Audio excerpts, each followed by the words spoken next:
بسم اللہ الرحمن الرحیم۔ قرآنی وظائف آفیشیل کے پیارے بہن بھائیوں، السلام علیکم ورحمۃ اللہ وبرکاتہ۔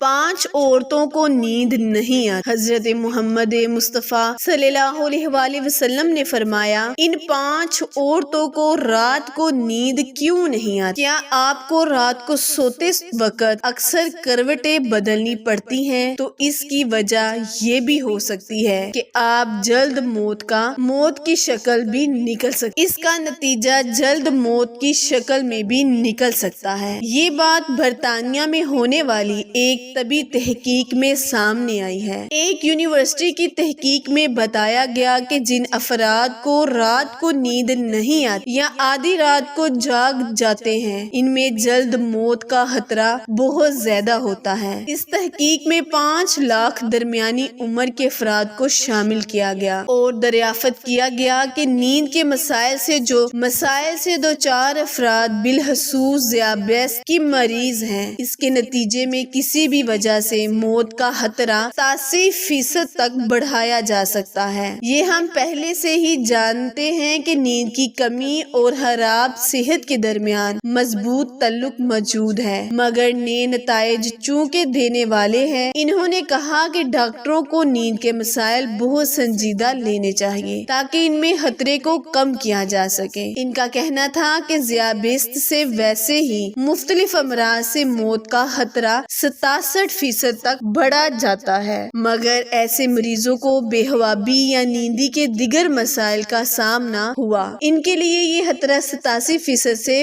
بڑھ جاتا ہے۔ اس سے قبل 2019 میں ایک یونیورسٹی کی ایک تحقیق میں بتایا گیا کہ محض ایک رات کو کم سونا بھی ذہنی بے چینی، خوف یا اعصابی خلل کا خطرہ رہ سکتا ہے۔ تو پیارے بہن بھائیوں، ہمیں چاہیے کہ ہم نیند کو پوری طرح لیں اور اللہ کے اس عذاب سے، اس غضب سے بچیں۔ اللہ تعالیٰ نے اس کے لیے بڑا عذاب تیار کر رکھا ہے۔ اسی وجہ سے ہم نے بنی اسرائیل کو یہ پیغام لکھ دیا کہ جو کوئی کسی کو قتل کرے، جبکہ یہ قتل نہ کسی اور جان کا بدلہ لینے کے لیے ہو اور نہ کسی کے زمین میں فساد پھیلانے کی وجہ سے ہو، تو یہ ایسا ہے جیسے اس نے تمام انسانوں کو قتل کر دیا، اور جو شخص کسی جان بچا لے یا ایسے جیسے اس نے تمام انسانوں کی بچا لی۔ مطلب یہ کہ ایک شخص کے خلاف قتل یہ جرم پوری انسانیت کے خلاف جرم ہے، کیونکہ کوئی شخص قتل ناحق کا ارتکاب اسی وقت کرتا ہے جب اس کے دل سے انسان کی حرمت کا احساس مٹ جائے۔ ایسی صورت میں اگر اس کے مفادات یا سرشست کا تقاضا ہوگا تو وہ کسی اور کا بھی قتل کرنے سے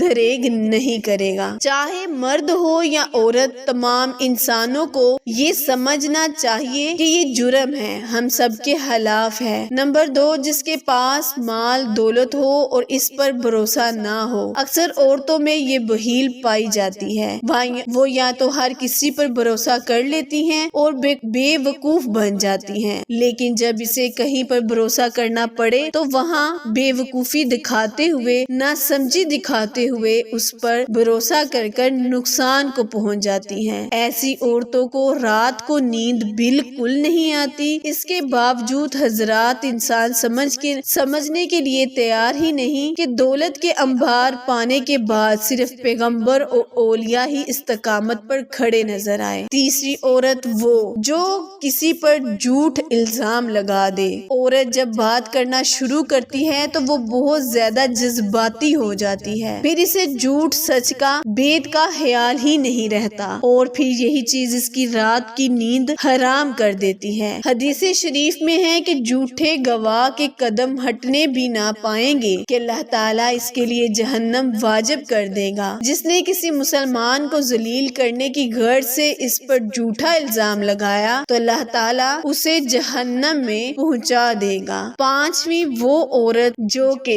کسی پر تہمت لگائے۔ ایک حدیث میں آپ صلی اللہ علیہ وآلہ وسلم نے فرمایا، یہ افضل عمل ہے کہ تم اپنے مومن بھائی کو خوشی پہنچاؤ یا اس کا قرض ادا کرو، اسے کھانا کھلاؤ۔ صاحب استقامت پر واجب ہے کہ وہ مستحق کی مقدار بڑھ مدد کرے۔ 5، وہ کسی کے عشق میں مبتلا ہو اور جدائی سے ڈرتی ہو۔ کسی کو اپنی جدائی کبھی بھی آسان نہیں ہوتی، اسی جدائی کا احساس آپ کو دنیا بھر میں برباد کر سکتا ہے اور ایسی عورتیں ڈپریشن کا شکار ہو جاتی ہیں۔ ایسی عورتوں کو بھی رات کو نیند نہیں آتی۔ اللہ پاک ہم سب کی پریشانیوں کو دور فرمائے، ہمیں پرسکون صحت مند زندگی عطا فرمائے اور ہمیں ہر جان لیوا بیماری سے محفوظ رکھے۔ پیارے بہن بھائیوں، میری ویڈیو اگر پسند آئے تو لائک، شیئر اور سبسکرائب کرنا مت بھولیں، کیونکہ آپ لوگوں کی سپورٹ میری کامیابی کا ذریعہ ہے۔ نیز اچھی ویڈیو جاننے کے لیے بھی میرے چینل کو سبسکرائب کریں۔ پھر ملیں گے کسی اچھے وظیفے کے ساتھ، نئی معلومات کے ساتھ۔ تب تک کے لیے اجازت دے۔ اللہ نگہبان۔